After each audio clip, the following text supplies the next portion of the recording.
Hello friends, welcome to ring for luck. இன்றைக்கி நம்ம பார்க்க போகிறது பூண்டு சட்னி. பூண்டு சட்னி செய்ய தேவையான பொருட்கள்: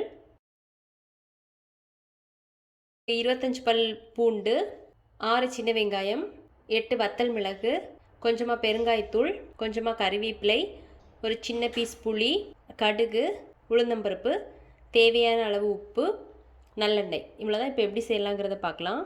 இப்போ ஃபஸ்ட்டு ஒரு 1 டேபிள் ஸ்பூன் நல்லெண்ணெய் ஊற்றிக்கலாம். எண்ணெய் காஞ்சதுக்கப்புறமா சின்ன வெங்காயம், அப்புறமா பூண்டு, வத்தல் மிளகு போட்டு நம்ம இதை கொஞ்சம் வதக்கிக்கலாம். இப்போ வதங்கிடுச்சு, நம்ம கேஸ் ஆஃப் பண்ணிக்கலாம். இப்போ இதை ஒரு மிக்சி ஜாரில் மாற்றியாச்சு. அது கூட ஒரு சின்ன பீஸ் புளி, தேவையான அளவு உப்பு போட்டு இதை நல்லா நைஸாக அரைச்சி எடுத்துக்கலாம். இப்போ நல்லா அரைச்சாச்சு. அடுத்தது நம்ம தாளிச்சிக்கலாம். ஒரு 4 டேபிள் ஸ்பூன் நல்லெண்ணெய் ஊற்றிக்கலாம். நல்லெண்ணெய் கொஞ்சம் அதிகமாகவே ஊற்றிக்கலாம்.